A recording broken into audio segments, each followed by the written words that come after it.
All right, it's Mike here with Tesla High Mileage Club. What is your name? I don't even know. Mark. Mark. Okay, Mark and Mike. Mark, I saw here at the Supercharger. I actually thought you had something in your roof at first. My wife and I both thought that.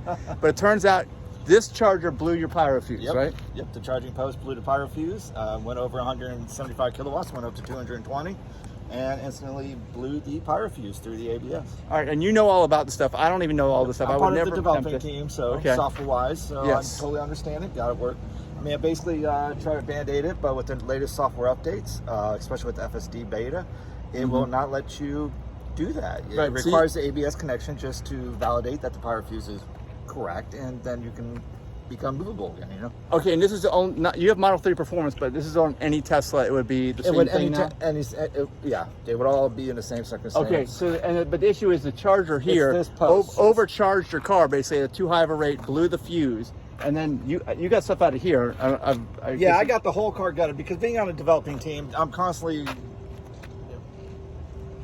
I don't even know how the correct term is, but they're constantly sending me things to swap, That's cool. interchange, play with the FSD. So really, I keep the whole car stripped. Yep. And Yeah, well, actually, you're gonna do better cooling. You can make sure that thing stays clean. I don't have a problem with that on mine. I tell people that every year you should clean this out because otherwise you blow your compressor because it overheats because Absolutely. this thing gets clogged. And they say there's no maintenance on the car, but I know you got to clean that thing. no, So that's- that's absolutely, you do, and I clean that almost on a regular basis. Okay, so Mark also saying that so this can happen on anyone's car. Okay, it could blow your fuse. I had to replace mine after some time, but this is a Tesla problem. Like you said, he knows because he's developing the software.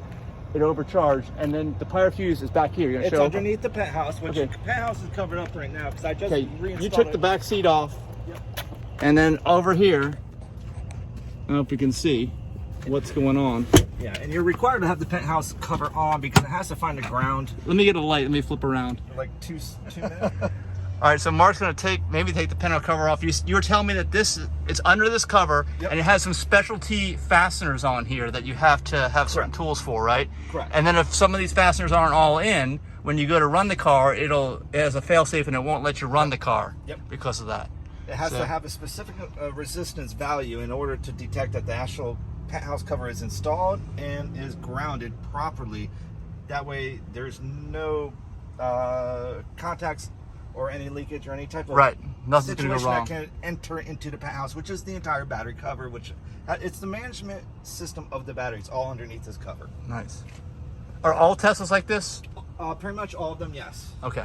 The only difference is the Roadster. The Roadster has more of a different because theirs is obviously in the back built up high where you know, not the same. 3X, Y, they're all pretty much the same.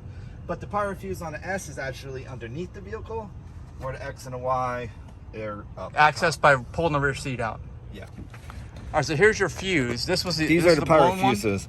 Oh, they're both blown. Obviously, I took out the connection rods because I kind of mess with them. Yeah, you were trying. I know you were trying to Yeah, just hotwire, bypass it. but it Basically, wouldn't do it 'cause wouldn't do it because of the latest software, especially with the FSD beta. Right. They require the ABS connection to be there for fail-safe. so it knows it's an actual component. Yeah, so I had a spare one at the house as well, but that one apparently was blown. I did not know that. But That's here you basically have two leads, and what I basically did was just put a 2-aught cable in between the two contacts to imitate a zero resistance connection, which worked. You know, I got my 200 volt across both sides, but not detecting the ABS connection. Won't let the car drive. Will not let it drive. Which, crazy enough, this blew it, and it just smoked the connection. And you reported this thing to Tesla because Yes. they need to know. Okay. Yeah. Because normally you don't have to report problems, but a problem like this, you got to call Tesla. It's severe, and you want to let them know Yeah. ASAP because they actually, this isn't the first station to happen. It also happened to that unit over there, which I reported Oh, 2D, and they came out about next day and repaired it. okay. Removed the whole thing, replaced the wiring. And this is a brought it newer back. facility within the last year, I think, because I know. Yeah, it yeah, wasn't it's here before about that. 6 months old now.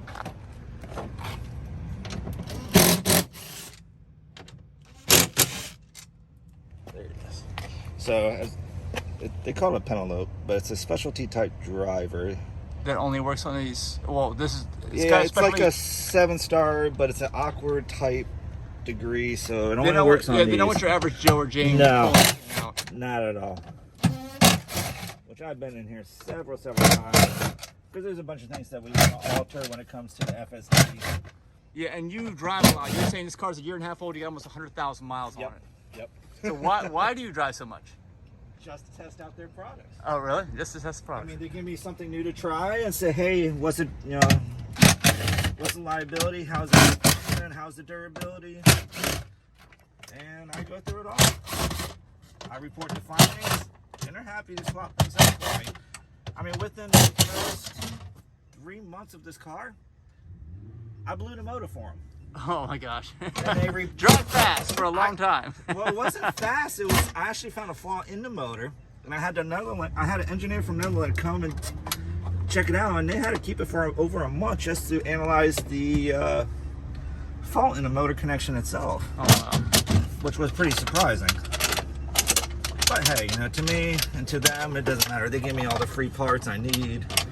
Got a new motor out of it, which really didn't matter to me, but just the fact that I found a flaw surprised them. Right.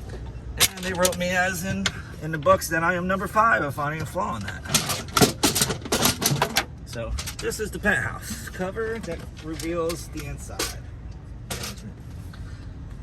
Here, So all battery components and management in here.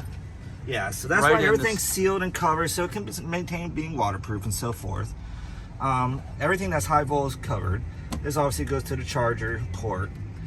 You got terminals with contact relays, which are covered because obviously 400 volts could be very lethal and deadly. This is where the pyro fuse goes. Mm-hmm. And as you can tell, I picked the 2 cross members and a 2-aught cable, crossing it to equal 0 resistance. To trick it, it did, but not find the ABS connection. It wasn't too happy. Yeah. So, and this is the heart and beauty of the battery. Nice. Well, this is all on top though. This is controlling the pack that's underneath. That's between Right, all and 4 underneath wheels. it, all you got basically is cells and a couple battery management circuit boards. Okay. But they all come up in this direction to communicate, balance, get instructions what to do, and so forth.